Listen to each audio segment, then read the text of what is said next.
We are here on FFT Express answering big questions for 2026 right now with Jamey Eisenberg. And I am Adam Azer, and let's dive into it. So we got some questions for next year, and kind of related to what we saw in the NFL playoffs. Jalen Hurts struggled. He continued to struggle. Where does he fall in your early fantasy quarterback rankings, and how much would that change if A.J. Brown were traded? It would obviously change a lot, especially if Dallas Goedert leaves as a free agent. But I think you're looking at Jalen Hurts as probably something that's going to be great value. I still think there's a lot to offer. He obviously has proven to be one of the better running quarterbacks during his tenure as a starter for the Eagles. And I don't think necessarily the coordinator change is a bad thing. I think losing Patullo and, hopefully getting a new, voice and new system will help. But yeah, if you lose A.J. Brown, that's going to be tough to swallow. So right now he's QB9 for me. That group of 6 through 10 continues to shuffle around.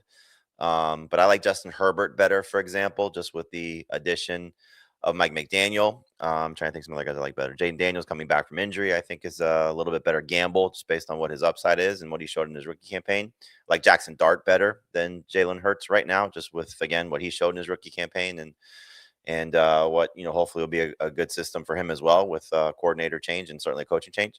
So, again, I think Jalen Hurts is going to be still a top 10 quarterback and end up being great value for 2026. All right, question number 2. Which young quarterback are you most excited for in fantasy out of this group? Caleb Williams, Bo Nix, Drake Maye? It's Drake Maye, but Caleb Williams not far behind. I do want to see what the Patriots do to enhance this receiving core, whether that's bring back Stephon Diggs or completely overhaul it and move on from Diggs and, bring in, hopefully somebody that's even better and hopefully, and maybe younger, so A.J. Brown could be on the move there for all we know. But Maye showed with this group that he can be a pretty special fantasy quarterback. He still has the ability to make some plays with his legs. But Caleb Williams not far behind. I think with what he can do in year 2 for Ben Johnson, I like that a lot. I think what upsets me is nothing wrong. When I look at comparing Caleb Williams to Drake Maye averaged almost 3 more fantasy points per game and 6 point per pass in touchdown leagues. But Drake Maye had 103 rush attempts and Caleb Williams had 77 in the regular season. They both played 17 games, but Drake Maye, barely played in week 18, as I recall. He just runs more. I wish we could see that from Caleb Williams. He's such a great athlete. I wish he would run a little bit more. Can't complain about 383 rushing yards, but he's got the potential to be a 500 rushing yard kind of guy. Drake Maye rushed for 450 yards and 4 touchdowns. I wonder in the second half of the season what their fantasy points per game would be, because Williams really started to perform better down the stretch. And certainly we're going to get a full year of a healthy Colston Love. At least that's the hope. Like when you look at the two, you definitely would take the Bears receiving core over the Patriots receiving core, hands down. There's no right. It seems like a silly question because everyone in the world is taking Drake Maye over Caleb Williams, but you could just see a scenario where Caleb's better. And all right, so I won't count week 9 because he played the Bengals and he scored 45 fantasy points against, such a bad defense. So let's go weeks 10 through 17. We won't count week 18. And in those games, they were back-to-back overall, but Drake Maye had a bye in there. So Caleb Williams averaged 21.3 and Drake Maye averaged 24.7. So a big edge to Drake Maye. 13 touchdown passes for him. Caleb also had 13. What was the difference? Must have been rushing. Again, it was just, I guess kind of similar stats, but Drake Maye did it in 1 fewer game. All right, next question for you, Jamey, will come after this commercial break. We'll take a break on FFT Express, and we'll be right back.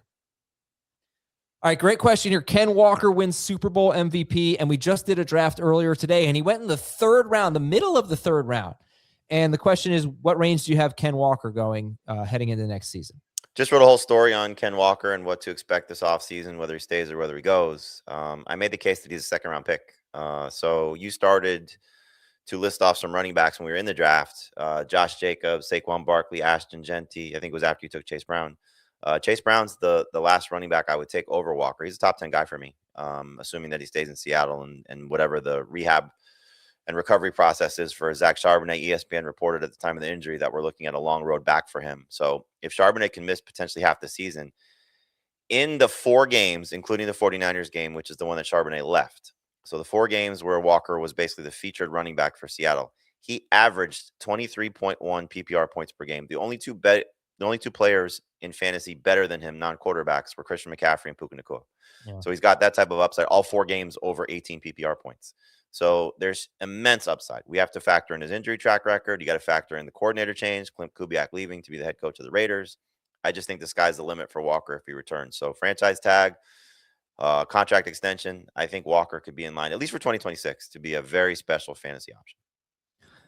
Here's a tough question, one to think about here. Which player's postseason performance changed absolutely nothing for you? Call this the Gabe Davis of questions. That 4 touchdown game, but it did that did put him on people's radar. So I'll go negative to no change, and that would be Drake Maye. He had a miserable postseason. Did have over 20 fantasy points in the Super Bowl, but clearly not his best stretch of games. The 4 games that he played against arguably 4 best defense in the NFL, of the Chargers, the Texans, the Broncos, and the Seahawks. But I'm still drafting him as a top 3 quarterback. I think from I'll say Herbert. I know it was only 1 game, but like just the whole end of the season for Herbert, where I'm excusing basically everything. Yeah. I agree. Yeah. Excusing, or I'm sorry, I want to put some thought into the Gabe Davis side of it. Maybe there's nobody that had that type of. Yeah, I mean, the only guy would be Walker, but we definitely are believing it with Ken Walker. I mean, look, the other side of the Drake Maye equation is also, or same side is JSN. He had 1 good playoff game. That's a great point. Yeah. What do you make of that? Nothing? No, I mean, look, they didn't have to do much against San Francisco. He scored a touchdown in that game, had a great game against the Rams, and then comes into the Super Bowl and was hurt. So I'm not going to fault him for that. Drake Maye was pretty hurt in the Super Bowl too, I think. Well, we don't know that for sure, but certainly was dealing with a shoulder injury. And Will Campbell, the reports coming out that he played through came back and played through not being 100%. So. Yeah, absolutely. All right. I might have time for one more quick one. Yeah, how about this one? Just rank these guys. Rank the Bears wide receivers for fantasy. DJ Moore, Rome Odunze, Luther Burden. I go Burden 1, Odunze 2, Moore 3, and we'll see if Moore stays on the team.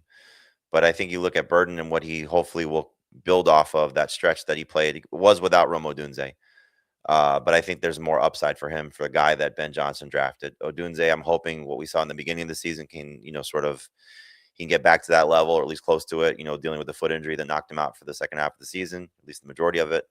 And DJ Moore really just did not get the targets that I think he needs. So that's why he's 3rd. But I think all of them are going to be drafted in a similar range. All of them are outside my top 24. I have Burden and Odunze right now back to back, and DJ Moore about 4 or 5 spots behind. Okay. Yeah, I think just worth mentioning, we'll talk about this throughout the offseason, but when they were all healthy at the end of the year, after Burden had already broken out, Burden's snap share was disappointing. It reminds me of Jaden Reed, just slot guy, can't really get on the field as much as the other guys. And that's just not to be overlooked. Loveland played all the time. Odunze and Moore, they played more than Luther Burden. Okay. And Loveland clearly ahead of the receivers. Yeah. All right. Well, didn't Burden go ahead of Loveland in the draft we just did by 3 picks or something? I don't know. I'll tell you. Actually, I think he did. Maybe not. Maybe went right after. I think they both went in the same round. All right. Anyway, find out. Jamey's going to publish the results of the draft, or you can just listen to the podcast that we just did. And we'll talk to you next time on Fantasy Football Today Express.